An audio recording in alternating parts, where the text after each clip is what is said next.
Hello my dear future CS, welcome to this video. बेटा इस video के अंदर हम डिस्कस करने वाले हैं MTB series number 1 for May 2026 of CA foundation economics. दोस्तों एमटीबी देखना बहुत ही ज्यादा जरूरी होता है बिकॉज आईसीआई जैसे क्वेश्चंस आपके एमटीबी में पूछता है वैसे ही सिमिलर क्वेश्चंस उसी लेवल के उसी तरीके के क्वेश्चंस आपके मेन एग्जाम्स में भी आ सकता है।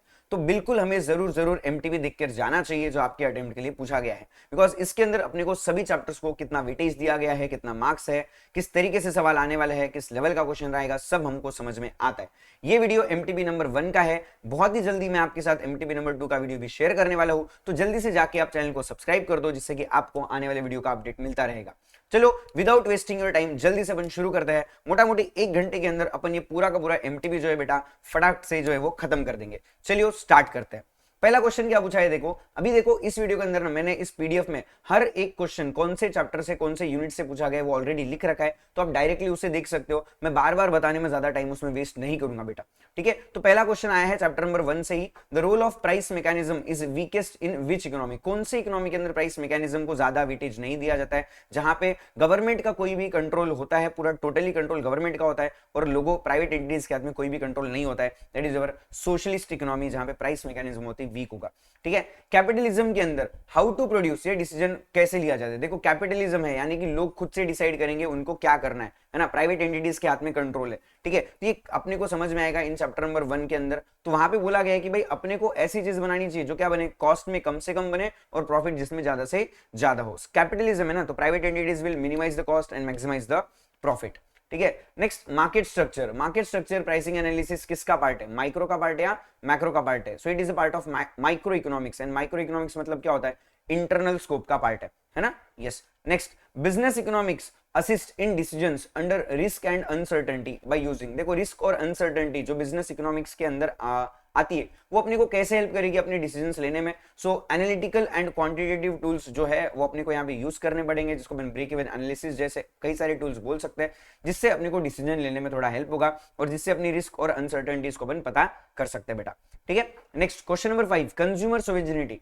है ना, इस सोशलिस्ट इकोनॉमी के अंदर कैसा होता है। देखो सोशलिस्ट कंज्यूमर सोवेरेनिटी मतलब क्या है, लोगों का भला, लोगों की डिमांड को समझना, वो क्या चाहते हैं वो उनको देना। ये सोशलिस्ट इकोनॉमी के अंदर बहुत ही कम होता है क्योंकि सोशलिस्ट इकोनॉमी के अंदर पूरा का पूरा काम सेंट्रल प्लानिंग अथॉरिटी के थ्रू होता है ना। सो it is largely limited by central planning authority और लोगों के हाथ में कुछ भी नहीं है, तो लोगों का जो कंज्यूमर सोवेरेनिटी है वो बहुत ही कम रखा यहाँ पे जाएगा। चैप्टर नंबर 1 यूनिट नंबर 2 का ये सवाल है ना। बिजनेस इकोनॉमिक्स को अपन नॉर्मेटिव इकोनॉमिक्स क्यों मानते हैं, नॉर्मेटिव इन नेचर क्यों मानते हैं। देखो नॉर्मेटिव का मतलब क्या होता है, जजमेंट देने का काम करना। बिजनेस इकोनॉमिक्स अपने को बताता है कि आपकी प्रॉब्लम का सोल्यूशन क्या है, आपको इस सिचुएशन में क्या करना चाहिए, ये बताने का काम किसका होता है, बिजनेस इकोनॉमिक्स का होता है ना। It means it prescribes what ought to be done in the business decision. जब भी आप बिजनेस डिसीजन लेते हो आपने क्या करना चाहिए, ये बताने का काम बिजनेस इकोनॉमिक्स का है। नेक्स्ट देखो 6 क्वेश्चंस आए हैं चैप्टर नंबर 1 से, है ना। चैप्टर नंबर 2 से क्या क्या पूछा गया है, देखो कौन सा एलिमेंट इसेंशियल नहीं है, जरूरी नहीं है इकोनॉमिक डिमांड के लिए। तो 3 एलिमेंट होता है, desire, ability to pay and willingness to pay, है ना। तो option number D that is unlimited want, ये जरूरी नहीं है बेटा, ठीक है। Question number 8, increase in demand due to fall in price is called as. देखो डिमांड बढ़ रहा है प्राइस कम हो रहा है, प्राइस का कम होना है डिमांड का बढ़ना, it is means of expansion of demand. इसको अपन एक्सपांशन या एक्सटेंशन ऑफ डिमांड भी बोल सकते हैं, ठीक है। नेक्स्ट इंफीरियर गुड्स के लिए इनकम इलास्टिसिटी ऑफ डिमांड कैसा होता है। इंफीरियर गुड्स मतलब क्या है, लो क्वालिटी गुड्स। इनकम बढ़ती है तो लो क्वालिटी गुड्स की डिमांड कम हो जाती है और इनकम कम होती है तो लो क्वालिटी गुड्स की डिमांड बढ़ जाती है, मतलब इनवर्स रिलेशनशिप। और इनवर्स रिलेशनशिप बोलने के बाद में इलास्टिसिटी ऑफ डिमांड कैसा होगा बेटा, नेगेटिव होने वाला है। Next cross elasticity between two goods X and Y positive है ना। ऐसे अभी क्रॉस इलास्टिसिटी किसके किस में देखा जाता है, ये देखा जाता है in case of substitute goods and complementary goods. Okay अभी सब्स्टिट्यूट गुड्स के केस में क्या होता है कि अगर पहले प्रोडक्ट की प्राइस बढ़ जाएगी तो दूसरे की डिमांड बढ़ जाती है, पहले प्रोडक्ट की प्राइस कम हो गई तो दूसरे की डिमांड कम हो जाती है, यानी कि प्राइस और क्वांटिटी में डायरेक्ट रिलेशनशिप होता है इन केस ऑफ सब्स्टिट्यूट्स। और डायरेक्ट रिलेशनशिप बोलने के बाद में इलास्टिसिटी कैसा होगा, पॉजिटिव हो जाएगा। तो इसका मतलब एक्स और वाई एक दूसरे के क्या हो गए बेटा, सब्स्टिट्यूट्स हो गए। 10 क्वेश्चन हमने डिस्कस कर लिए बिल्कुल भी 4 मिनट के अंदर। ऐसे ही बढ़िया बढ़िया अगले 90 क्वेश्चन भी अपन डिस्कस करने वाले हैं, तो जल्दी से वीडियो के एंड तक बने रहिएगा और अपने दोस्तों के साथ में ये वीडियो शेयर करना बिल्कुल भी मत भूलो। ऐसे ही फटाक से अपना MTB 2 का भी वीडियो आएगा तो जरूर चैनल को सब्सक्राइब भी कर लो, ठीक है। और भर भर के प्यार भरी कमेंट भी करते रहना बिकॉज इससे मुझे मोटिवेशन मिलता रहेगा कि मैं और भी आपके लिए कुछ ना कुछ लेके आता रहूं। बहुत जल्दी मैं आप लोगों के लिए एमसीक्यू सीरीज भी लेके आने वाला हूं, जहां पे अपन रोज जो है वो इंपॉर्टेंट एमसीक्यूज का डिस्कशन करेंगे। डेली 100 एमसीक्यूज इंपॉर्टेंट अपन डिस्कस करने वाला है ऑन यूट्यूब लाइव। तो जरूर जरूर चैनल को सब्सक्राइब कर दीजिए, ठीक है। चलो क्वेश्चन नंबर 11 पे आता है। एडवर्टाइजमेंट इलास्टिसिटी ऑफ डिमांड क्या मेजर करता है? एडवर्टाइजमेंट इलास्टिसिटी अपने को ये बताता है it is responsiveness of demand to advertisement expenditure, कि आप एडवर्टाइजमेंट का खर्चा कितने से बदलोगे तो आपकी डिमांड पे उसका कितना असर पड़ेगा, ये बताने का काम उसका होता है ना। Next chapter number 2 unit number 2 से क्या पूछा गया है? assumption is not necessary for the law of DMU, है ना। Law of diminishing marginal utility का कौन सा assumption नहीं है, ये पूछा गया है। Homogeneous units of the commodity होना चाहिए क्या? बिल्कुल होना चाहिए, ठीक है। Constant marginal utility of money upon assume करते हैं क्या? बिल्कुल करता है। कंज्यूमर इनकम चेंजेस फ्रीक्वेंटली, इसका कोई भी assumption अपन यहाँ पे लेते नहीं है बेटा, ठीक है। और कंज्यूमर टेस्ट रिमेन कांस्टेंट, ये भी assumption होता है। तो सी हमारा assumption नहीं होता है, that is option number C is correct, है ना। Next, Who originally introduced the concept of consumer surplus? किसने बताया? तो अल्फ्रेड मार्शल भाई साहब ने अपने को जो है कंज्यूमर सरप्लस के बारे में बताया। यानी कि क्या होता है consumer surplus? That is MU minus price, है ना। आप कितना पे करना चाहते हो माइनस आपने कितना पे किया है, that is your consumer surplus, right. Which elasticity concept helps government decide how the tax burden will be shared, है ना। कौन सा इलास्टिसिटी अपने को ये बताने का काम करता है? That is our price elasticity, कि प्राइस के चेंज होने से आपके डिमांड पे कितना असर पड़ेगा। तो ये देख के सरकार डिसाइड करती है कि उस प्रोडक्ट पे अपने को कितना टैक्स लगाना चाहिए। अगर प्राइस बढ़ जाने से टैक्स चार्ज करने से प्राइस बढ़ती है और इससे लोगों के डिमांड पे ज्यादा असर नहीं पड़ता है तो सरकार वहां पे टैक्सेस को बढ़ा देती है। और अगर समझो टैक्स के बढ़ाने से अगर डिमांड पे असर पड़ता है तो सरकार वहां पे टैक्स को ज्यादा नहीं बढ़ाएगी। इस तरीके का हमने यहाँ पे पढ़ा था determinant chapter number 2 unit number 1 के अंदर। Next, the term effective demand का मतलब क्या होता है? इफेक्टिव डिमांड मतलब desire which is backed by purchasing power and willingness. बहुत ही सिंपल एंड इजी सा सवाल है, ठीक है। Next, a rightward shift of the supply curve is accompanied by a leftward shift of the demand curve will definitely, मतलब क्या बोला है? देखो दो चीजें बोली, एक तो क्या हो रहा है rightward shift of supply curve. Rightward shift कब होता है सप्लाई कर्व के अंदर? जब अपना क्या हो रहा है इंक्रीज इन सप्लाई हो रहा है ना। क्या हो रहा है बेटा? दो सिचुएशंस यहाँ पे अपने को बोलिए, एक हो रहा है आपके लिए इंक्रीज इन सप्लाई और दूसरा leftward shift of the demand curve, मतलब क्या हो रहा है डिक्रीज इन डिमांड, है ना। जब ये दोनों चीजें होती है, देखो इसके वजह से आपके प्राइस पे क्या असर पड़ेगा वो आपको बताना है। इंक्रीज इन सप्लाई होने से हमारी प्राइस क्या हो जाती है? कम हो जाती है। और डिक्रीज इन डिमांड होने से हमारी प्राइस क्या होती है? कम हो जाती है। इसका मतलब अपना जो इक्विलिब्रियम प्राइस है वो क्या होने वाला है? कम होने वाला है दोनों सिचुएशंस के अंदर। तो डिक्रीज इन इक्विलिब्रियम प्राइस ऐसा अपन बोल सकते हैं, ठीक है। नेक्स्ट क्वेश्चन आपको पूछा गया है चैप्टर नंबर 6 से, विच of the following is the most comprehensive measure of national income? Comprehensive मतलब क्या है? नेशनल इनकम मतलब क्या है? सिंपल सा यही पॉइंट है, that is NNPFC, net national product at factor cost का मतलब होता है आपकी national income. Chapter number 6 unit number 1 का सवाल है। Next, in India mainly uses which approach of national income estimation? National income calculate करते टाइम पे इंडिया कौन से मेथड्स का यूज करता है? सो इंडिया यूज करता है combination of product and income method, है ना। ऐसा प्रोडक्ट मेथड किसके लिए? मैन्युफैक्चरिंग के लिए, इनकम मेथड बाकी सारे ट्रेडिंग एंड सर्विस सेक्टर के लिए, ठीक है। रियल जीडीपी अपन प्रिफर करते हैं over nominal GDP for welfare comparison because it accounts for price level changes, है ना। जहां पे अपने को पता चलता है कि current year base year comparison price के हिसाब से जहां पे किया जाता है रियल जीडीपी के अंदर, इसलिए अपन रियल जीडीपी को प्रिफर करते हैं बेटा, ठीक है। Next, Keynesian theory of national income जो है वो डेवलप किया गया है प्राइमरीली क्या बताने के लिए? तो इन्होंने अपने को जो है that is persistent unemployment and demand efficient recessions, ये बताने के लिए जो है वो केनिशियन थ्योरी को यहाँ पे डेवलप किया है ना। यस, परसिस्टेंट अनएम्प्लॉयमेंट मतलब क्या है भाई? अनएम्प्लॉयमेंट जो आ रहा है उसके बारे में पता करो, कैसे अपन जो डिमांड एफिशिएंट रिसेशंस है उसको रिकवर कर सकते हैं, वो आइडेंटिफाई करने के लिए अपन ने नेशनल इनकम का कंसेप्ट जो है वो एक्सप्लेन किया, ठीक है। Yes, when autonomous consumption rises, autonomous consumption मतलब क्या होता है? देखो कंजम्पशन का फॉर्मूला क्या है? C plus BY, है ना। That is sorry C is equals to A plus BY, that A is nothing but what your autonomous consumption। अगर ऑटोनॉमस कंजम्पशन बढ़ जाएगा सो केनिशियन कंजम्पशन फंक्शन जो है वो शिफ्ट हो जाएगा। कहां शिफ्ट हो जाएगा? देखो कंजम्पशन बढ़ रहा है ना, जैसा अपन ये ग्राफ बनाते हैं, that is my aggregate demand, है ना। अगर कंजम्पशन बढ़ेगा तो मेरा एग्रीगेट डिमांड और भी क्या हो जाएगा? ऊपर की ओर शिफ्ट हो जाएगा, दैट इज अपवर्ड शिफ्ट मुझे यहाँ पे दिखाई देगा अगर मेरा कंजम्पशन फंक्शन बढ़ जाता है तो। Next, the introduction of government spending in 3 sector model causes. देखो अभी अगर सरकार का गवर्नमेंट स्पेंडिंग मतलब क्या होता है? जी का मतलब आएगा आपका जो रेगुलर खर्चे है plus investment expenditure, recurring expenditure सारे। इस वजह से क्या होगा? इस वजह से आपका इक्विलिब्रियम इनकम फॉल हो जाएगा, या इस वजह से नो चेंज इन इक्विलिब्रियम या multiplier effect with national income impact है ना, या रिड्यूसेस टैक्सेस। देखो अभी सरकार जब ज्यादा खर्चा करेगी इसका मतलब इकोनॉमी में पैसा इंजेक्ट हो रहा है, इससे इकोनॉमी के अंदर मल्टीप्लायर इफेक्ट होगा और एडिशनल इम्पैक्ट पे लोगों के इनकम पड़ने एडिशनल इनकम पे लोगों के इम्पैक्ट पड़ेगा। ठीक है, नेक्स्ट क्वेश्चन 23। अभी देखो मुझे क्या लगता है इस 23 क्वेश्चन के अंदर ना थोड़ा फ्रेमिंग करते टाइम पे कुछ तो प्रॉब्लम हुआ है ना। तो यहाँ पे इनको क्या पूछना था, in case of balance budget multiplier कितना होता है, बैलेंस बजट के केस में मल्टीप्लायर कितना होता है, that is equals to 1। Because balance budget क्या होता है, जहां पे आपका एक्सपेंडिचर है ना इक्वल टू क्या हो जाएगा, income, that is budgeted expenditure is equals to my budgeted receipts और बजटेड इनकम। तो दैट इज मल्टीप्लायर कितना है, जितना इनकम है उतना ही खर्चा है, दैट इज मल्टीप्लायर इज 1। ऐसा बेटा अपन यहाँ पे बोल सकते हैं क्या, यस है ना। तो ये अगेन क्वेश्चन जो है आपका बिलोंग करता है चैप्टर नंबर 7 यूनिट नंबर 3 को, है ना। Next, which of the following is the leakage in Keynesian circular flow. देखो केनिशियन सर्कुलर फ्लो के अंदर लीकेज किसे बोला जाता है, गवर्नमेंट स्पेंडिंग ये हमारा इंजेक्शन का काम करता है ना। इन्वेस्टमेंट जो है वो अगेन इंजेक्शन का काम करता है, ठीक है। एक्सपोर्ट्स और सेविंग्स यहाँ पे दो हमारे डाउटफुल बन जाते हैं, ठीक है भाई। एक्सपोर्ट्स अगर मैं करूंगा, एक्सपोर्ट करने से भी क्या होगा, बाहर पैसा जाएगा और इससे इकोनॉमी में पैसा आएगा, that will it will form as a part of injection. Then saving will become my leakage, है ना। अगर समझो यहाँ पे इंपोर्ट होता ना तो इंपोर्ट भी मेरा क्या बन सकता था बेटा,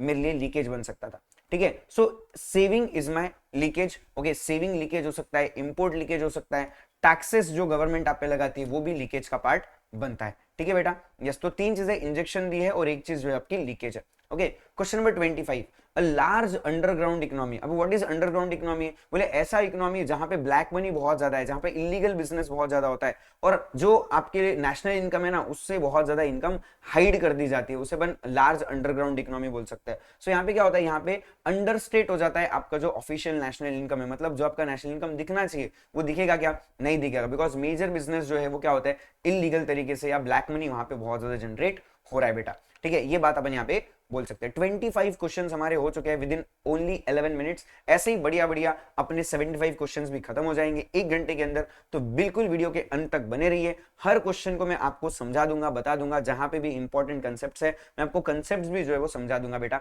तो चलिए वीडियो को शुरू करते हैं फिर से। Question number 26, which of the following fiscal functions primarily deals with correcting inefficiencies caused by the market failure। देखो मार्केट फेलियर की वजह से जो भी इनएफिशिएंसीज हो रही है ना, मार्केट फेलियर कब होता है, जब सारे रिसोर्सेस प्रॉपर्ली अलोकेशन नहीं हो रहे। इनएफिशिएंसीज मतलब क्या होता है, प्रॉपर अलोकेशन फंक्शन हुआ नहीं है। यह कहां बोला गया है, चैप्टर नंबर 7 यूनिट नंबर 1 में बोला गया है। दैट इज इनएफिशिएंसी किस वजह से होता है, अलोकेशन फंक्शन बराबर ना होने की वजह से हो जाता है, ठीक है। Next, externalities are best described as. देखो एक्सटर्नलिटी क्या होता है, that is chapter number 7 unit number 2 में अपने को एक्सटर्नलिटी के बारे में बोला है। किसी और के कुछ करने से अगर मुझे उसका इंपैक्ट पड़ता है तो उसको अपन क्या बोलते हैं, एक्सटर्नलिटी। अभी ये इंपैक्ट जो है वो अच्छा भी हो सकता है, बुरा भी हो सकता है ना। That is effect of economic activity on third parties. किसी दो लोगों ने कुछ किया है ना, क्या कहीं कुछ हो रहा है, उसका अपने पे इंपैक्ट पड़ रहा है, अपन उसका लेना देना रखते क्या, नहीं रखते, फिर भी अपने पे अगर इंपैक्ट होता है आइदर गुड और आइदर बैड, तो उसको अपन एक्सटर्नलिटी में कवर करते हैं। तो option number A is correct. But यहाँ पे आईसीएआई ने जो आंसर दिया है वो बिल्कुल भी बेटा रॉन्ग है। आईसीआई के अगर आप एमटीबी आंसर की देखते हो वहां पे उन्होंने ऑप्शन नंबर बी को टिक किया है, बट दिस इज रॉन्ग, ये सही नहीं होता है। Option number A is correct, ये आपको याद रखना चाहिए, है ना। Next question number 28, public debt management focuses on. देखो पब्लिक डेट ये कंसेप्ट हमने कहां समझा है, चैप्टर नंबर 7 यूनिट नंबर 3 में समझा है ना। पब्लिक डेट कब अराइज होता है, जब गवर्नमेंट का एक्सपेंडिचर बढ़ जाता है ना, और गवर्नमेंट की इनकम हो जाती है कम, तब अपने को पब्लिक डेट लाना पड़ता है। पब्लिक डेट क्या होता है, ये फोकस करता है on short term loans, on efficiency and cost minimisation, और इंक्रीज इन टैक्सेस और रिड्यूसिंग पब्लिक गुड्स। तो यहाँ पे अपन बात करते हैं about the efficiency and cost minimisation के लिए अपन पब्लिक डेट मैनेजमेंट यहाँ पे फोकस कर रहा है, ठीक है। Next, a government mandate requiring accurate product labelling, है ना, प्रोडक्ट लेबलिंग करनी चाहिए। ये कहाँ पे बोला गया है, ये बोला गया है in chapter number 7 unit number 2। किस लिए, क्या फेल्योर हो रहा है उस वजह से, भाई इंफॉर्मेशन फेल्योर। आपने आपके प्रोडक्ट के बारे में सारी इंफॉर्मेशन आपके प्रोडक्ट पे देनी चाहिए, इस वजह से सरकार ने क्या करवाया, प्रोडक्ट लेबलिंग कंपलसरी करवा दिया है, ठीक है।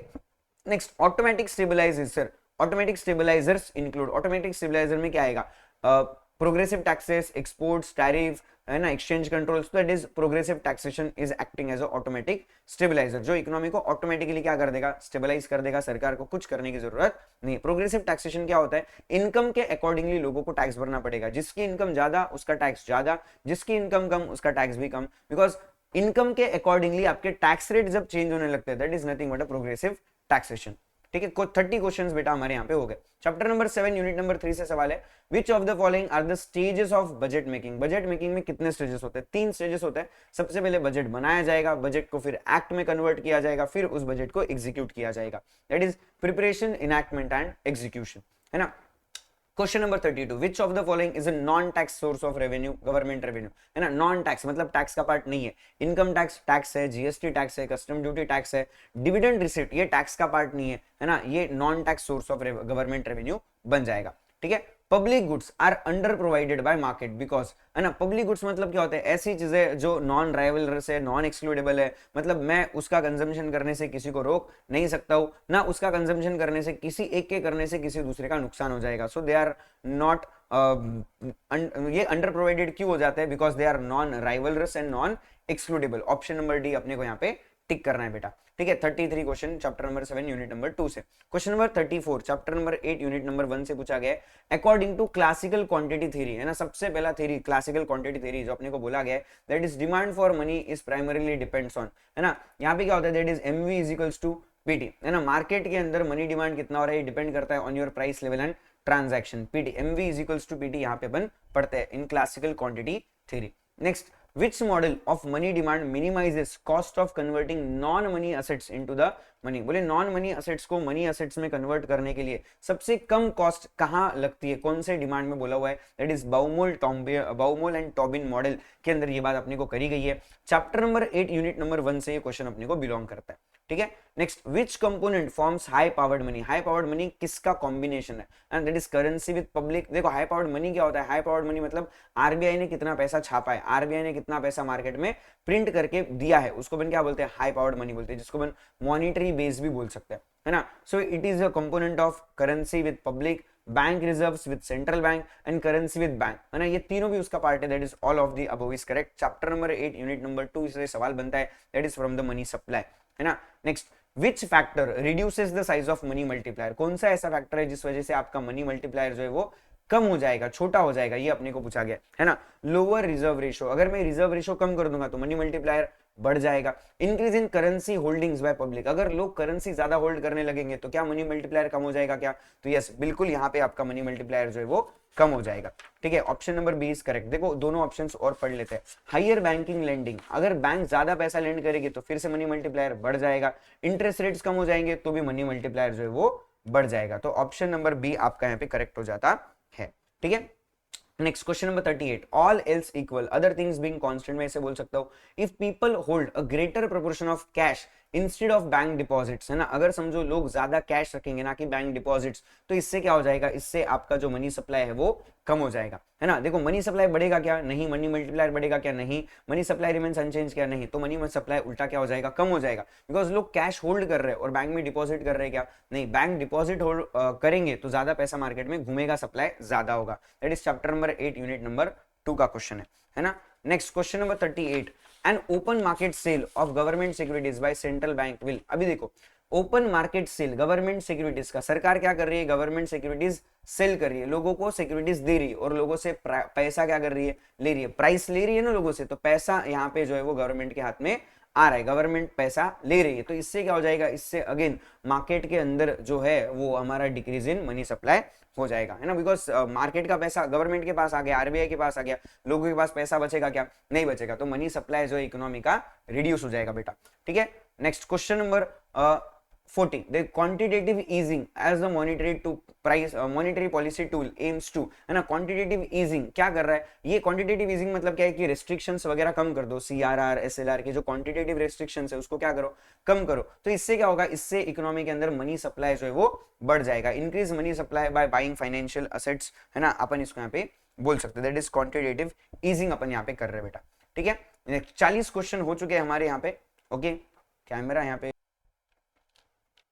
ओके अभी कैमरा ठीक है, चलो फिर से स्टार्ट करते हैं, ठीक है। पता नहीं मुझे कहां से रुका है बेटा, जहां से भी रुका है आप यहाँ पे कंटिन्यू कर लो। कैमरा प्रॉब्लम आया है, फिर से अभी चालू कर रहे हैं, ठीक है। क्वेश्चन नंबर 41, विच policy tool directly affects bank lending capacity. कौन सा ऐसा टूल है जिससे बैंक की लेंडिंग कैपेसिटी कम हो जाती है, ऐसा अपन बोल सकते हैं, है ना। ओके, या फिर बढ़ जाती है, कुछ भी हो, तो अफेक्ट कुछ भी साइड हो सकता है, ठीक है। CRR, repo rate, SLR, yes, इन तीनों से जो है वो बैंक के लेंडिंग पे असर पड़ता है, ठीक है। Which objective of monetary policy focuses on employment and growth, कौन सा पॉलिसी फोकस करता है एम्प्लॉयमेंट और ग्रोथ के ऊपर, that is stabilisation objective, exchange rate objective, inflation objective and fiscal objective. तो मॉनेटरी पॉलिसी के अंदर अपन जो है फिस्कल ऑब्जेक्टिव की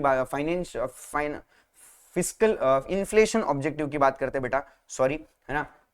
स्टेबलाइजेशन ऑब्जेक्टिव यहाँ पे आपका आंसर होना चाहिए, बिकॉज मॉनेटरी पॉलिसी के अंदर अपन एम्प्लॉयमेंट और ग्रोथ स्टेबलाइजेशन फंक्शन के अंदर लाना चाहते हैं, इकोनॉमी को अपन फिर से स्टेबल करना चाहते हैं, इसलिए यहाँ पे अपना स्टेबलाइजेशन फंक्शन होना चाहिए, ठीक है। Question number 43, major crisis that triggered reforms in 1991, है ना। चैप्टर नंबर 10 से सवाल किया गया है कि 1991 करने के लिए कौन सा सबसे बड़ा हमारा इशू रहा, that is balance of payment crisis, है ना। 1980 के टाइम पीरियड से आगे अपने को जो है वो बहुत ज्यादा पेमेंट का क्राइसिस आने लगा, फॉरेन करेंसी का क्राइसिस होने लगा, अपने पास बहुत ही कम फॉरेन करेंसी अवेलेबल था जो कि सिर्फ अपने 2 हफ्तों के इंपोर्ट्स के लिए पेमेंट करने के लिए लगे, उतना ही पैसा अपने पास था, तो अपने को बहुत ज्यादा जरूरी लगा कि अपने को जो है वो 1991 का एलपीजी पॉलिसी लाना चाहिए।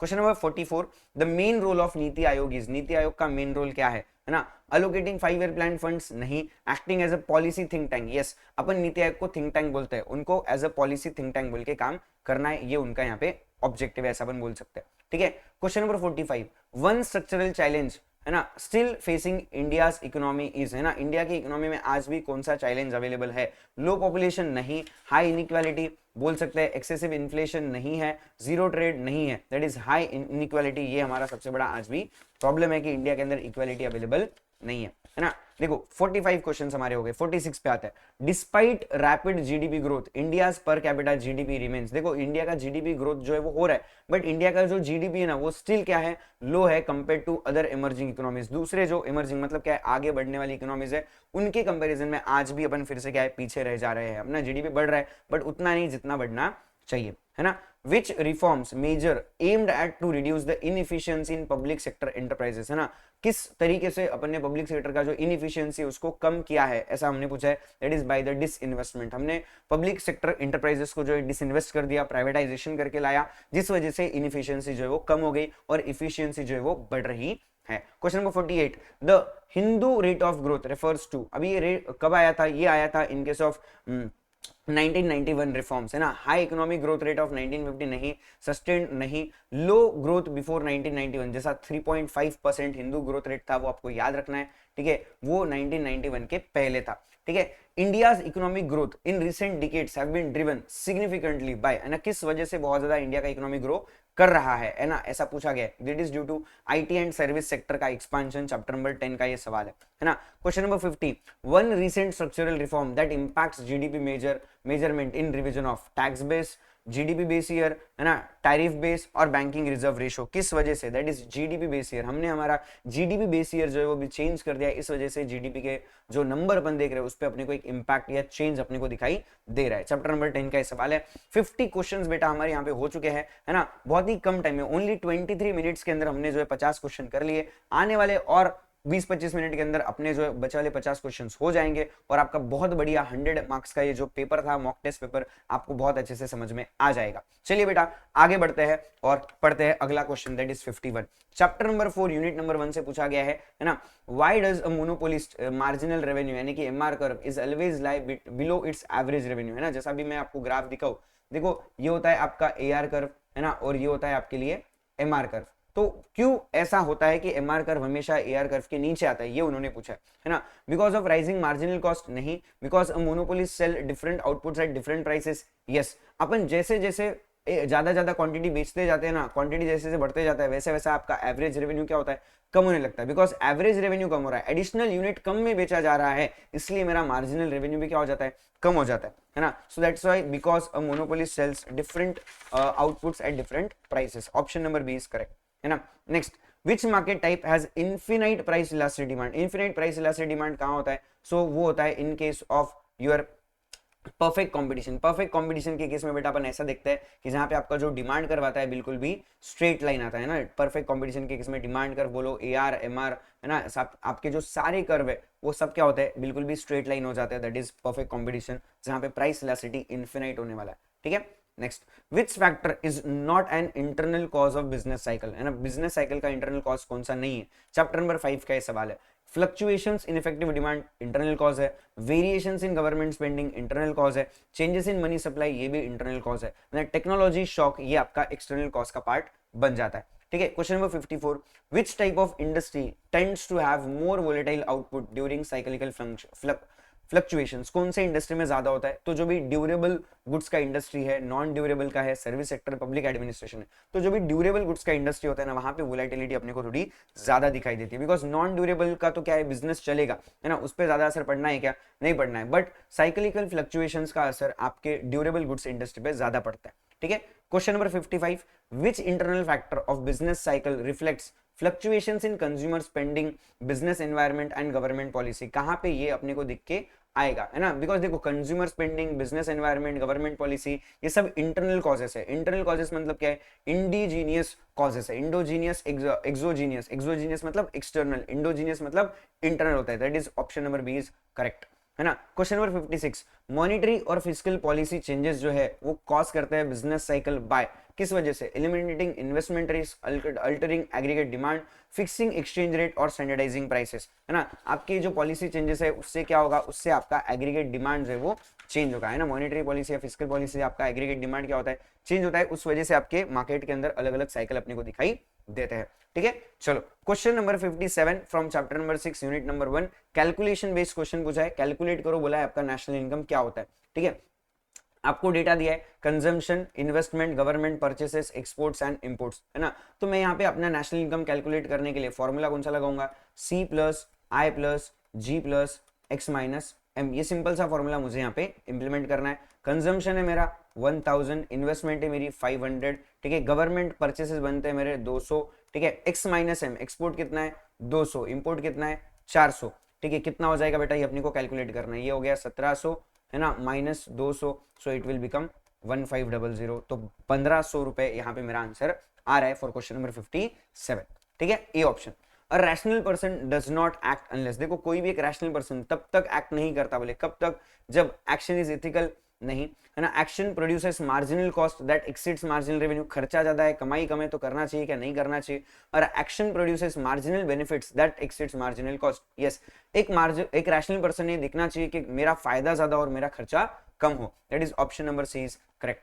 Question number 59, the substitution effect works to encourage a consumer to purchase more of a product when the price of that product is falling, because देखो substitution effect क्या बोलता है? अगर किसी प्रोडक्ट का प्राइस कम हो रहा है ना, तो अपने को उस चीज को ज्यादा खरीदना चाहिए, है ना। क्यों खरीदना चाहिए? बिकॉज यहाँ पे अपनी जो कंज्यूमर की रियल इनकम है वो क्या हो जाती है? बढ़ जाती है। अब मुझे वो प्रोडक्ट सस्ते में मिल रहा है, जब सस्ते में मिल रहा है इसका मतलब मैं उसको ज्यादा खरीद सकता हूँ क्या? यस, दैट इज कंज्यूमर का real income. So option number A is correct for 59।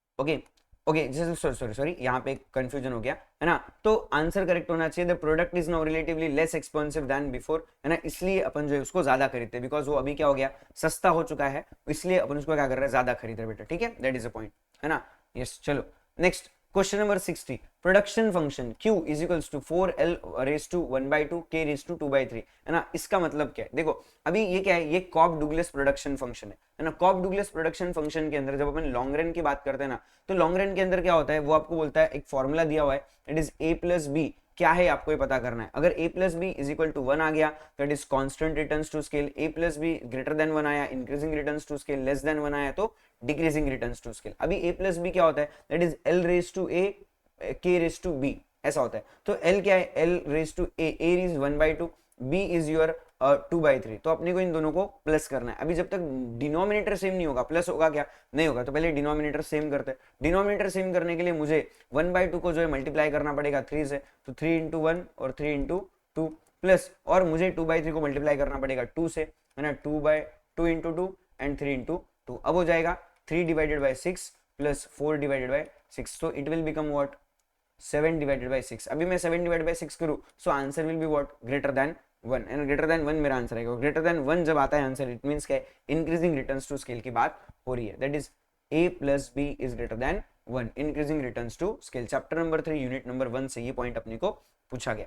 ठीक है, question number 61, a firm realises internal and external economies of scale, है ना। Chapter number 3 unit number 1। अभी इंटरनल और एक्सटर्नल दोनों क्या होती है, साइमल्टेनियस चलती है। कैसे चलती है बेटा, साइमल्टेनियस, है ना। ऑप्शन नंबर 61 का ऑप्शन नंबर इज करेक्ट। पहले इंटरनल इकोनॉमी आएगा और उसके बाद में आपको एक्सटर्नल इकोनॉमीज ऑफ स्केल मिलेंगे। इंटरनल क्या होता है, एडवांटेजेस, एक्सटर्नल इज डिसएडवांटेजेस, दोनों भी अपने को वहां पे दिखाई देते हैं साइमल्टेनियसली, एक के पीछे एक, ठीक है। Next question number 3 unit number 2 से सवाल है ना। ये देखो स्टेटमेंट बहुत बार दिया गया है, बहुत ही सिंपल सा सवाल है ना। टोटल कॉस्ट क्या है, that is 2000 plus again quantities. तो 2000 इस क्या है, फिक्स कॉस्ट है। 2000 क्या है, फिक्स कॉस्ट है। तो अगर आप टोटल फिक्स कॉस्ट देखो, टोटल फिक्स कॉस्ट हमेशा क्या होता है, फिक्स होता है। कितने भी यूनिट्स बनाओ टोटल फिक्स कॉस्ट क्या रहेगा, फिक्स रहेगा। तो that is option number A, total fix cost is 2000। Quantity कितना बना है ये कुछ भी काम का नहीं है, ठीक है। Next, different business cycle, chapter number 5 से सवाल है। Dash in duration and intensity, है ना। अपने फीचर्स ऑफ बिजनेस साइकिल में अपन ये पढ़ते हैं, दैट इज डिफरेंट, है ना। हर एक बिजनेस साइकिल का ड्यूरेशन इंटेंसिटी अलग होता है, ठीक है। Next, in order to influence spending on goods and services in short run, dash is directed at directly influencing interest rate। अभी influence of interest rate कौन से पॉलिसी में आता है, ये आता है आपके मॉनेटरी पॉलिसी के अंदर, that is option number C is correct, ठीक है। क्वेश्चन नंबर 65, कोइंसिडेंटल इंडिकेटर का दूसरा नाम क्या है, जिसको हम कॉन्करेंट इंडिकेटर भी बोलते हैं। चैप्टर नंबर 5 से सवाल आपको पूछा गया है ना। क्वेश्चन नंबर 66, देखो थोड़ा ध्यान से सुनो, ध्यान से पढ़ो। यहाँ पे 2 सवाल करने हैं आपको इसके ऊपर, ठीक है। एक सिचुएशन दिया है, उसको समझ के लेते हैं। एक इकोनॉमी है जो डोमिनेट किया जाता है प्राइवेट एंटरप्राइजेस की तरफ से। Demand for electric vehicles EV जो है वो बढ़ते जा रहा है, क्योंकि अपना जो फ्यूल प्राइस है वो बढ़ रहा है ना। फ्यूल प्राइस और ईवी का डिमांड, देखो fuel price is a complementary product and EV एक अलग प्रोडक्ट। मतलब देखो क्या हो गया भाई, अभी इसके पीछे रीजन क्या है, इसके पीछे अगर फ्यूल की प्राइसेस बढ़ रही है ना, फ्यूल की प्राइसेस बढ़ रही है, तो इसकी वजह से फ्यूल की जो गाड़ी है उसकी डिमांड कम हो रही है, और जो इलेक्ट्रिक व्हीकल्स है उसकी डिमांड क्या हो जा रही है, बढ़ जा रही है, ठीक है। बैटरी प्राइसेस इंक्रीज हो रहे हैं, labour wages remain constant, profits in EV sector exceeds those in traditional automobile manufacturing. मतलब क्या हो रहा है, ईवी में प्रॉफिट भी ज्यादा है कंपेयर टू ऑटोमोबाइल मैन्युफैक्चरिंग। तो क्या होना चाहिए, the shift of producers from conventional vehicles to EV primarily indicates that. क्या लोग जो है वो नॉर्मल ऑटोमोबाइल्स खरीदना छोड़ के ईवी खरीदने वाले, यस बिल्कुल खरीदने वाले। क्यों, government planning has redirected resources, consumer sovereignty has weaken, price mechanism has altered relative profitability, production is guided by social welfare objective. नहीं, लोगों को लग रहा है भाई पेट्रोल में खर्चा ज्यादा लग रहा है, इसलिए अपन ने क्या लेना चाहिए, ईवी व्हीकल लेना चाहिए। That is price mechanism has altered relative profitability, option number C is correct, है ना। और नेक्स्ट क्या पूछा गया है, अगर labour continue to be relative use intensively despite high battery prices, है ना। अगर आप जो है लेबर का यूज कर रहे हो और आपकी जो बैटरी प्राइसेस वो बढ़ रही है, तो मोस्ट लॉजिकल एक्सप्लेनेशन क्या होगा भाई, लेबर जो है वो रिलेटिवली चीपर है देन योर कैपिटल, है ना। आप जो कैपिटल मतलब क्या है, ऑटोमेटिक जो आप पूरा काम करवाना चाहते हो, है ना, ऑटोमेटिक करवाने से सस्ता अपने को क्या लग रहा है, लेबर लग रहा है, इसलिए अपन लेबर का यूज कर रहे हैं, है ना। Because that is labour production करना है या कैपिटल इंटेंसिव इंडस्ट्रीज का यूज करना है, वो तो अपनी मर्जी है, जो सस्ता लगेगा अपन उसका यूज करेंगे। Chapter number 7 unit number 4 fiscal policies के बारे में अपने को ये सवाल पूछा गया है, ठीक है। चलो next, a decision regarding what to produce is mainly influenced by. अभी व्हाट टू प्रोड्यूस इसको कौन इन्फ्लुएंस करता है, मार्केट का डिमांड और प्रॉफिट का सिग्नल। क्या बनाना चाहिए, जो लोगों की डिमांड है वो बनाना चाहिए, जिसमें प्रॉफिट ज्यादा बनता है वो अपन ने बनना चाहिए। चैप्टर नंबर 1 यूनिट नंबर 1 का सवाल है, ठीक है। चैप्टर नंबर 10 से सवाल पूछा गया है, which of the following is the strategy to promote globalisation in Indian economy. Indian economy में ग्लोबलाइजेशन को प्रमोट करना है, इसलिए सरकार ने क्या किया, है ना, पार्शियल कन्वर्टेबिलिटी। पार्शियल कन्वर्टेबिलिटी मतलब बोले जिन भी कंट्रीज, जिन भी कंपनीज को इंडिया में आके जो है बिजनेस करना है उनको बिजनेस करने देंगे, ठीक है। उनको अगर इंडिया में कन्वर्टिबिलिटी देना है तो उनको अपन कन्वर्ट भी करके देंगे, मतलब प्राइवेट टू पब्लिक, है ना, पार्टनरशिप टू प्राइवेट, कुछ भी अगर उनको करना है तो अपन करने देंगे। उनको अगर ज्वाइंट वेंचर करना है तो भी अपन करने देंगे। टैरिफ अपन उनके लिए कम कर देंगे, बिल्कुल कम करेंगे, बिकॉज टैक्सेस कम करेंगे तो ग्लोबलाइजेशन ज्यादा अच्छे से हो पाएगा, है ना। अपन उनको जो है वो इक्विटी देंगे, increase in equity of equity limit of foreign investment. मतलब क्या है, फॉरेन डायरेक्ट इन्वेस्टमेंट। आप इंडिया में एफडीआई कितना लेके आ सकते हो, ज्यादा ले सकते हो। पहले बहुत ज्यादा रेस्ट्रिक्शंस थे कि आप इस परसेंटेज से ज्यादा नहीं ला सकते, कहीं लेट से 51 बोला था, कहीं पे जो है वो 70 बोला था, है ना। ऐसे अलग अलग रेस्ट्रिक्शंस थे, उन रेस्ट्रिक्शंस को अपन क्या कर रहे हैं, अभी बढ़ा रहे हैं। सो ये सारी चीजें हमने करी है जिससे कि अपन क्या कर सके, ग्लोबलाइजेशन को प्रमोट कर सके, ठीक है। Question number 70 chapter number 8 unit number 3 से पूछा गया है, a contractionary monetary policy is least effective in influencing output when, है ना, कॉन्ट्रैक्शनरी मॉनेटरी पॉलिसी कब लीस्ट इफेक्टिव हो जाएगा, है ना, जब interest elasticity of investment is high, या economy operates under liquidity trap, या एक्सचेंज रेट्स आर फ्लेक्सिबल और asset price respond strongly to interest rate. देखो monetary policy, contractionary monetary policy कब लीस्ट इफेक्टिव, मतलब उसका ज्यादा असर होगा क्या, नहीं होगा। कब नहीं होगा, जब आपका इकोनॉमी जो है वो कहां चला गया है, लिक्विडिटी ट्रैप में जा चुका है, तो वहां पे कॉन्ट्रैक्शनरी मॉनेटरी पॉलिसी का कोई असर आप पे होने वाला है क्या, नहीं होने वाला, वहां पे बहुत लीस्ट इफेक्टिव असर होता है ना। चलो बेटा सिर्फ 30 एमसीक्यू बेटा अपने बचे हैं, बहुत ही इजीली अपन 30 एमसीक्यूज आने वाले और 25 मिनट के अंदर खत्म कर देंगे, 20 मिनट के अंदर खत्म कर देंगे। सिर्फ 35 मिनट्स में हमने बेटा 70 क्वेश्चंस देख लेने की, आधे मिनट में अपन एक सवाल कर रहे हैं, इससे बढ़ के और क्या ही चाहिए बेटा अपने को, है ना। इतना फास्ट, इतना अच्छे से आपका सारा एमटीबी कवर हो रहा है। जल्दी से ये वीडियो लाइक करो, कमेंट करो, अपने दोस्तों के साथ में शेयर करो और जरूर जरूर चैनल को सब्सक्राइब करो, जिससे कि आने वाले अगले एमटीबी का वीडियो आपको जल्दी से मिल जाए। ठीक है बेटा, चलो अगले क्वेश्चन पे बढ़ते हैं। An increase in real effective exchange rate REER holding nominal exchange rate constant, है ना, नॉमिनल एक्सचेंज रेट कांस्टेंट है, अगर आपका RER बढ़ रहा है, इसका मतलब क्या है, इसका मतलब डोमेस्टिक इन्फ्लेशन जो है वो फॉरेन इन्फ्लेशन से ज्यादा है ना। इसका मतलब क्या है, डोमेस्टिक इन्फ्लेशन एक्सीड करता है आपके फॉरेन इन्फ्लेशन को, यहां से अपन ये समझ सकते हैं। Which of the following transaction will improve capital account balance but worsen the net international investment position. देखो कैपिटल अकाउंट बैलेंस बढ़ना, इसका मतलब क्या होना है, इसका मतलब इंडिया में जो है वो रिसीट्स ज्यादा आना, फॉरेन करेंसीज का सप्लाई बढ़ जाना, इसको अपन कैपिटल अकाउंट बैलेंस इंप्रूव होना बोल सकते हैं। और वर्सन नेट इंटरनेशनल इन्वेस्टमेंट मतलब क्या है, कि बाहर अपना जो इन्वेस्टमेंट होना चाहिए उतना इन्वेस्टमेंट हो रहा है क्या, नहीं हो रहा चाहिए, उल्टा बाहर के लोग इंडिया में ज्यादा इन्वेस्टमेंट कर रहे हैं, ऐसा अपन इसको बोल सकते हैं, है ना। So increase in exports of software services, इससे अपना कैपिटल अकाउंट बैलेंस बढ़ता है क्या, बढ़ता है, लेकिन इन्वेस्टमेंट पोजीशन पे कोई इंपैक्ट नहीं पड़ता, है ना। फॉरेन डायरेक्ट इन्वेस्टमेंट इनफ्लो, अभी इंडिया के अंदर फॉरेन डायरेक्ट इन्वेस्टमेंट इनफ्लो आ रहा है, इसके अपने कैपिटल अकाउंट के बैलेंस इंप्रूव होते हैं क्या, होते हैं क्या, इससे अपना net international investment position worsen होता है, बिल्कुल होता है। कैसे होता है, देखो बाहर से इंडिया में पैसा आ रहा है, लेकिन इंडिया से बाहर जा रहा है क्या, नहीं, मतलब बाहर के लोग इंडिया में ज्यादा इन्वेस्ट कर रहे हैं, इंडिया बाहर ज्यादा इन्वेस्ट कर रहा है क्या, नहीं कर रहा है। इससे अपना जो नेट इंटरनेशनल इन्वेस्टमेंट पोजीशन है वो वर्सन हो रहा है, कम होते जा रहा है, अपना पैसा बाहर कम है, बाहर के लोगों का पैसा इंडिया में ज्यादा है ना। So option number B is correct. Okay चलो देखो next, capital which of the following limits the effectiveness of fiscal policy, है ना, कौन से लिमिटेशंस है बोले आपकी फिस्कल पॉलिसी के, flexible prices, time lag in implementation, high tax compliance, balance budget. Time lag, है ना, टाइम लैग जो है हमारे इफेक्टिवनेस का लिमिटेशन है, ये एक प्रॉब्लम है जिससे अपनी फिस्कल पॉलिसी अच्छे से इंप्लीमेंट नहीं हो पा रही है। नेक्स्ट, एक इकोनॉमी के अंदर एग्रीगेट डिमांड जो है वो एग्रीगेट सप्लाई से कम है ना, aggregate demand is less than aggregate supply at the current level of income. Question number 20, 74 and 75 आपको आंसर करना है। This situation will lead to, अभी इससे क्या होगा, rise in output, increase in employment, fall in national income and full employment. देखो अभी aggregate demand कम है, एग्रीगेट सप्लाई ज्यादा है, तो इससे हमारा जो है वो फॉल इन नेशनल इनकम होना चाहिए, बिकॉज डिमांड कम है सप्लाई ज्यादा है, तो नेशनल इनकम कम हो जाएगा। ठीक है, next, the adjustment process will continue until, कब तक एडजस्टमेंट करोगे, जब तक aggregate demand is equals to aggregate supply नहीं हो जाता, तब तक अपन एडजस्टमेंट करते रहेंगे बेटा। ठीक है, 75 क्वेश्चंस हो गए, सिर्फ 25 क्वेश्चंस बचे, बहुत ही जल्दी फटाफट खत्म कर देंगे। चलो आ जाओ।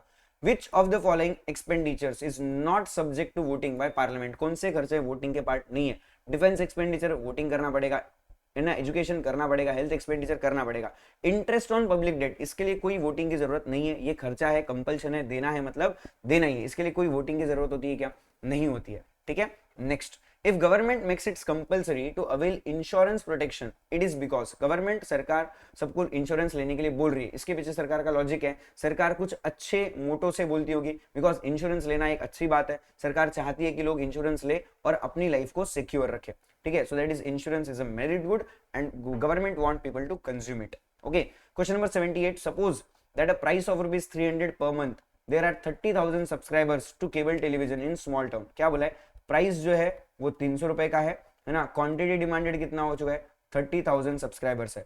अगर स्मॉल टाउन केबल टेलीविजन जो है वो प्राइस अपनी बढ़ा देता है, प्राइस बढ़ के क्या हो जाएगा बेटा, 400 रुपए पर मंथ हो जाएगा, तो इससे नंबर ऑफ सब्सक्राइबर्स जो है वो आपके फॉल हो जाएंगे, कितने को, 20,000 को। आपको आर्क इलास्टिसिटी मेथड यूज करके बताना है कि आपका इलास्टिसिटी कितना होने वाला है। ठीक है, चलो कैसे सॉल्व करते बेटा, इलास्टिसिटी ऑफ डिमांड फॉर्मूला क्या था आपके लिए, Q2 plus Q1, sorry Q2 minus Q1, है ना, formula Q2 minus Q1 divided by Q2 plus Q1 into P2 plus P1 divided by P2 minus P1, ये अपना फॉर्मूला है। ठीक है, व्हाट इज माय Q2? देखो मैं क्या करता हूँ, Q2 को थोड़ा शॉर्ट कर देता हूँ, है ना, या फिर पूरा ही लिख देते, जाने दो, कंफ्यूजन नहीं करते। 20,000 माइनस 30,000 डिवाइडेड बाय 20,000 प्लस 30,000, ठीक है, 30,000 into P2 plus P1, P2 क्या है आपका 400 प्लस 300 डिवाइडेड बाय 400 माइनस 300। ठीक है, अभी क्या हो जाएगा, अभी हो जाएगा 10,000 डिवाइडेड बाय 50,000 इंटू कितना हो गया, ये हो गया 700 डिवाइडेड बाय 100। तो ये देखो, ये 4 जीरो गए, ये 4 जीरो गए, ये 2 जीरो गए, ये 2 जीरो गए, क्या बचा बेटा 7 डिवाइडेड बाय 5। अभी 7 डिवाइडेड बाय 5 निकालो, आंसर क्या हो जाएगा 1.4 आ जाएगा। ठीक है, that is 1.4 is my price elasticity of demand. ठीक है, फॉर दिस आर्क इलास्टिसिटी। और अपन जो है नेगेटिव साइन को इग्नोर करते हैं, तो उसको ध्यान रखने का नहीं, और कोई भी ऑप्शन नेगेटिव दिया भी नहीं है तो टेंशन लेने का नहीं। ठीक है, चलो नेक्स्ट आगे आते हैं। Which of the following statement is false? कौन सा स्टेटमेंट फॉल्स है? Majority of countries follow flexible exchange rate. Yes, बहुत सी कंट्रीज फॉलो करती है। The term devaluation applies to fix exchange rate. Yes, apply करता है। RBI wants Indian companies to hedge their currency. Yes, RBI चाहता है कि इंडियन कंपनीज अपनी करेंसी को हेज करे, यानी कि अपनी करेंसी के बदले में जो रिस्क कवरेज है वो लेते रहे। ठीक है, dirty float is generally followed by countries with fix exchange rate regime. नहीं, ये फ्लेक्सिबल एक्सचेंज रेट वालों के साथ में होता है, दैट इज डर्टी फ्लोट का काम। ठीक है, चलो next question number 80। Which of the following is considered a characteristic of foreign direct investment? कौन सा कैरेक्टरिस्टिक है? क्या ये शॉर्ट टर्म इन्वेस्टमेंट होता है क्या? नहीं। क्या ये इनडायरेक्ट इन्वेस्टमेंट है फाइनेंशियल एसेट्स के अंदर? नहीं। क्या यहाँ पे कंट्रोल और मैनेजमेंट इन्वॉल्वमेंट होगा? बिल्कुल होगा। क्या यहाँ पे मिनिमम रिस्क होता है क्या? नहीं, मैक्सिमम रिस्क होता है। So option number C is correct, ये उसका कैरेक्टरिस्टिक है। चैप्टर नंबर 9 यूनिट नंबर 5 से ये सवाल पूछा गया है ना। Next chapter number 9 unit number 5 से था। चैप्टर नंबर 5 से ये सवाल है, according to Keynes what can cause involuntary unemployment in an economy? किस वजह से इनवॉलंटरी अनएम्प्लॉयमेंट इकोनॉमी में आ सकता है? Due to insufficient aggregate demand. अगर मार्केट में एग्रीगेट डिमांड कम है तो अनएम्प्लॉयमेंट बिल्कुल भी देखा जाएगा, बिकॉज हमने बोला है जब डिमांड कम होती है तो प्रोडक्शन कम होता है, प्रोडक्शन कम होता है तो अनएम्प्लॉयमेंट जो है वो बढ़ जाता है। ठीक है, yes, that is insufficient aggregate demand is the problem. Next question number 82, the concept of animal spirit in Keynesian theory. अभी एनिमल स्पिरिट ये वर्ड आपको पूरे मॉड्यूल में कहीं भी नहीं मिलेगा, बट इन्होंने बहुत बार एमटीबी आरटीपी में ये सवाल पूछा है, तो आपको याद होना चाहिए। दैट इज एनिमल स्पिरिट एक साइकोलॉजिकल फैक्टर है जो इकोनॉमिक डिसीजंस में अपने को इन्फ्लुएंस करता है ना, इंपैक्ट करता है। ठीक है, next in modern fiat money system value of money is primarily based on, है ना। अभी फिएट मनी सिस्टम के अंदर वैल्यू ऑफ मनी किस पे डिपेंड करता है? तो वो गवर्नमेंट अथॉरिटी और पब्लिक ट्रस्ट पे डिपेंड करता है कि अपने को क्या वैल्यू ऑफ मनी कंसिडर करना है। पहले के जमाने में गोल्ड रिजर्व्स वगैरह रहता था, लेकिन मॉडर्न फिएट मनी सिस्टम के अंदर गवर्नमेंट अथॉरिटी और पब्लिक ट्रस्ट ये डिसाइड करती है। ठीक है, next when the market quantity of good is greater than socially optimal quantity, मतलब क्या है, मार्केट के अंदर आपका जो डिमांड है मतलब आपका जो सप्लाई है ना वो क्या है बेटा, ज्यादा है। किससे? मार्केट के डिमांड से। जितना चाहिए अगर उससे डिमांड ज्यादा है, इससे क्या होगा, इससे एक नेगेटिव एक्सटर्नलिटी वहां पे क्रिएट हो जाएगी। ठीक है, yes, chapter number 7 unit number 2 का सवाल है। Okay, next question number 85, which of the following is a common solution to the problem of common resources being overused, है ना। चैप्टर नंबर 7 यूनिट नंबर 2 से ये सवाल है, कॉमन रिसोर्सेज बीइंग ओवरयूज्ड कहां पे होता है ये प्रॉब्लम? ये प्रॉब्लम आता है in case of public goods के केस में। तो क्या करना चाहिए, सरकार ने जो है वो प्राइवेटाइजेशन कर देना चाहिए, है ना, तो अपने को यहाँ पे प्रॉब्लम नहीं रहेगा। ओके सॉरी, प्राइवेटाइजेशन नहीं, यहाँ पे अपने को गवर्नमेंट रेगुलेशन लाना चाहिए। गवर्नमेंट अगर रूल्स एंड रेगुलेशंस लगाएगा तो कॉमन रिसोर्सेज जो ओवर यूज हो रहे हैं वो वहां पे कम हो सकता है। प्राइवेटाइजेशन नहीं, प्राइवेटाइजेशन तो प्रॉब्लम का सोल्यूशन अलग है, दैट इज जब इनएफिशिएंसी है तो वहां पे अपने को प्राइवेटाइजेशन करना चाहिए। कॉमन रिसोर्सेज अगर ओवर यूज हो रही है तो वहां पे गवर्नमेंट ने रेगुलेशंस लाने चाहिए, रूल्स एंड रेगुलेशंस बनाने चाहिए। Question number 86, Which of the following is an example of automatic stabilizer in the budget? अभी देखो, इससे पहले भी ऑटोमेटिक स्टेबलाइजेशन क्या होता है ये सवाल आया था, वहां पे हमने प्रोग्रेसिव टैक्सेशन आंसर दिया था। ठीक है, यहाँ पे क्या क्या बोला है, discretionary spending.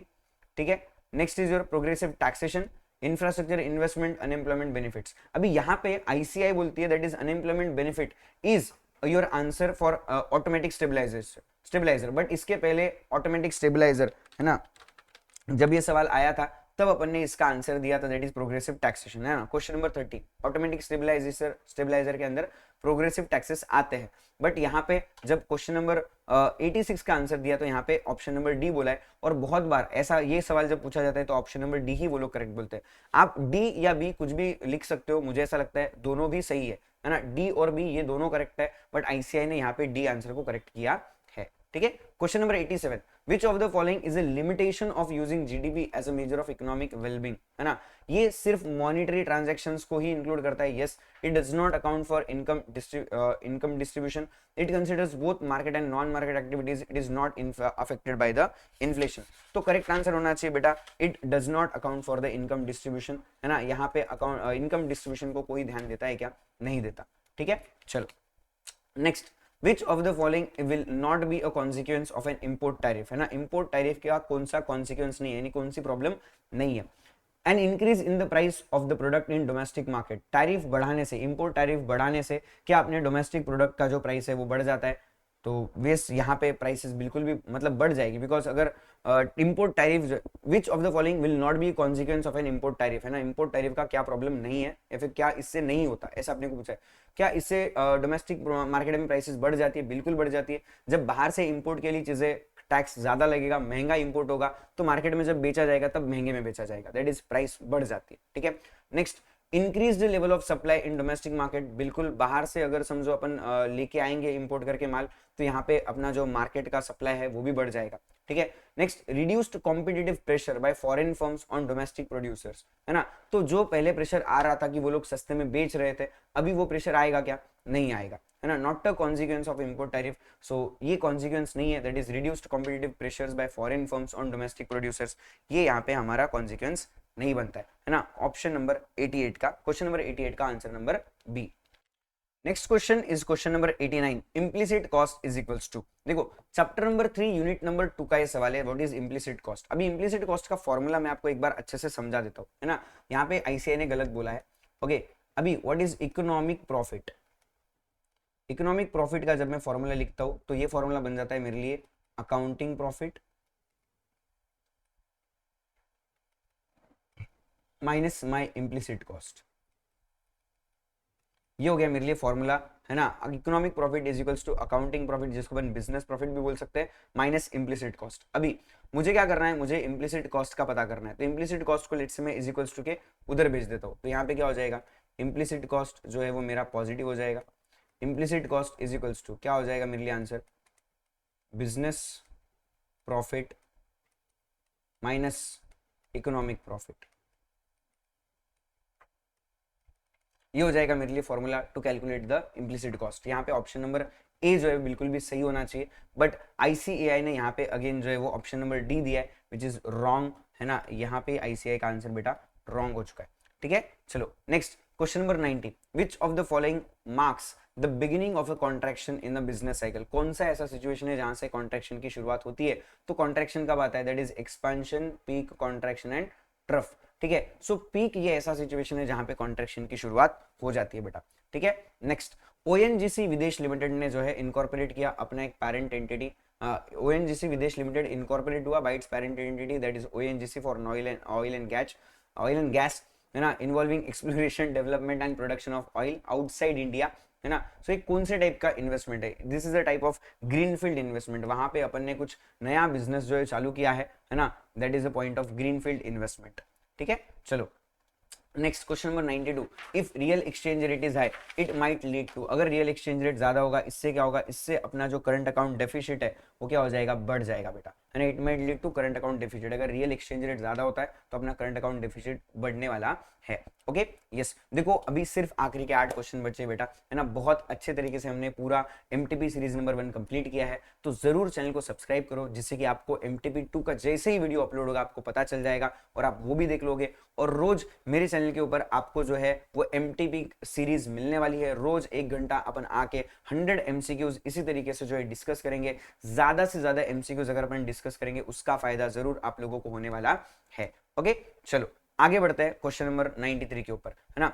The parameters of economic reforms undertaken in an economy are, है ना, कौन से पैरामीटर्स है जो अपने को ध्यान में रखने चाहिए। Macroeconomic stabilisation, macroeconomic structural adjustments, both A and B and none of the above. तो अपने को दोनों चीजों का ध्यान रखना है, स्टेबलाइजेशन का भी और स्ट्रक्चरल एडजस्टमेंट्स का भी, ठीक है। नेक्स्ट, अब price in collusive oligopolies decided by, chapter number 4 unit number 3 का सवाल है। प्राइस लीडर जो होता है ना वो डिसाइड करता है। कोल्यूजन मतलब क्या, सब लोग एक जगह आना, एकजुट हो जाना, कोल्यूजन क्रिएट करना, मिल जाना, सब लाइक माइंडेड पर्सनैलिटीज एक जगह मिलना, इसको हम कोल्यूजन बोलते हैं। तो वहां पे प्राइस लीडर डिसाइड करता है सब कुछ, ठीक है। Next, Cobb Douglas production function के अंदर change in output due to increase in one additional unit is called as, है ना। अगर एक एडिशनल इनपुट बढ़ाएंगे तो उससे आउटपुट में जो चेंज आएगा उसको अपन क्या बोलते हैं, तो उसको अपन जनरली बोलते हैं that is our marginal product. But the point is यहाँ पे अपन कॉब डुगलस प्रोडक्शन फंक्शन की बात कर रहे हैं जो लॉन्ग रन का फंक्शन है। तो लॉन्ग रन के अंदर अपन उसको रिटर्न्स टू स्केल बोल सकते हैं। क्या बोल सकते हैं, रिटर्न्स टू स्केल बोल सकते हैं, ठीक है। नेक्स्ट, डिमॉन्स्ट्रेशन इफेक्ट, ये किसने बताया, chapter number 2 unit number 1, James Duesenberry, इन्होंने अपने को डिमॉन्स्ट्रेशन इफेक्ट के बारे में बोला है। डिटर्मिनेंट्स ऑफ डिमांड के अंदर ये टॉपिक अपन पढ़ते हैं, ठीक है। Next, what is global depository receipt, है ना। ग्लोबल डिपॉजिटरी रिसीट क्या होता है, जब अपन फॉरेन कंट्रीज में अपने कंपनीज के शेयर्स वगैरह जो है वो एक रिसीट के फॉर्मेट में देते हैं और वहां से पैसा लेके आते हैं फॉरेन कंट्रीज से, उसको अपन ग्लोबल डिपॉजिटरी रिसीट बोलते हैं। Foreign countries other than America, ठीक है। So it is a receipt issued by multinational banks on deposit of money, नहीं, है ना। It is receipt issued by stock exchange to bank clearing mechanism, नहीं। It is a receipt issued by an overseas bank in lieu of shares of domestic company, yes, option number C is correct बेटा। Question number 98, ई नाम क्या है। ई नाम क्या है, एक एग्रीकल्चर मंडीज के लिए बनाया हुआ एक प्लेटफॉर्म है जहां पे सब लोग अपने आप को रजिस्टर कर सकते हैं, अपने पास जो भी एग्रीकल्चर कमोडिटीज है उसके ट्रेडिंग के लिए अपन ई नाम का यूज करते हैं, है ना। तो बोथ ए एंड बी, जहां पे अपन pan India electronic trading portal की बात कर रहे हैं और ऑब्जेक्टिव है to create a unified national market, है ना। ये दोनों भी ऑब्जेक्टिव्स के साथ ई नाम को हमने बनाया है। मैक्रो प्रूडेंशियल पॉलिसी मेजर्स अपने को हेल्प करते हैं क्या, ओवरकम करने में, सिस्टमैटिक रिस्क को ओवरकम करने में अपने को हेल्प करते हैं, ठीक है। And last question is which of the following short run cost curve declines continuously, कौन सा ऐसा शॉर्ट रन कॉस्ट कर्व है जो हमेशा डिक्लाइन होता है, उसको बोलते हैं that is average fix cost curve, that is AFC curve, है ना। यस बेटा, इसी तरीके से बहुत ही इजीली हमने जो है सिर्फ 50 मिनट के अंदर ही हमारे यहाँ पे 100 क्वेश्चंस का पूरा एमटीबी सीरीज नंबर 1 जो है वो खत्म कर दिया है। आई होप आप लोगों को बहुत मजा आया होगा। ऐसे ही एमटीबी सीरीज नंबर 2 के लिए चैनल को सब्सक्राइब कीजिए, स्टे ट्यून्ड रहिए, बहुत जल्दी वीडियो आ जाएगा। और रोज शाम को अपन जो है वो एमसीक्यू सीरीज लेने वाले हैं, 100 इंपॉर्टेंट क्वेश्चंस डेली बेसिस पर अपन डिस्कस करेंगे, जिससे कि आपको आपके एग्जाम में बहुत ज्यादा फायदा होगा और इकोनॉमिक्स में आप 90+ इजीली स्कोर कर सकते हो। और जब भी आपका रिजल्ट आए, जैसा भी रिजल्ट हो, बिल्कुल मुझे कमेंट करके बताना। जो भी आपके वीडियोस के लिए लेके सजेशंस है, आपको कौन से चैप्टर्स पे अगर कोई रिवीजन भी चाहिए हो तो बिल्कुल कमेंट करके मुझे बताओ, मैं वो सारी चीजें आप लोगों के लिए प्रोवाइड करना चाहूंगा, है ना। आने वाले एग्जाम में, यानी कि 20 मई को अपना एग्जाम है, हो सके उतना जल्दी से जल्दी ज्यादा से ज्यादा कंटेंट अपन अपने यूट्यूब पे अपने को देने वाले हैं, है ना। तो जुड़े रहिए, चैनल के साथ में बने रहिए, लाइक कीजिए वीडियो को, शेयर कीजिए दोस्तों के साथ में, कमेंट कीजिए, चैनल को सब्सक्राइब कीजिए। मिलते हैं अगली वीडियो में, तब तक के लिए बाय बाय, टेक केयर।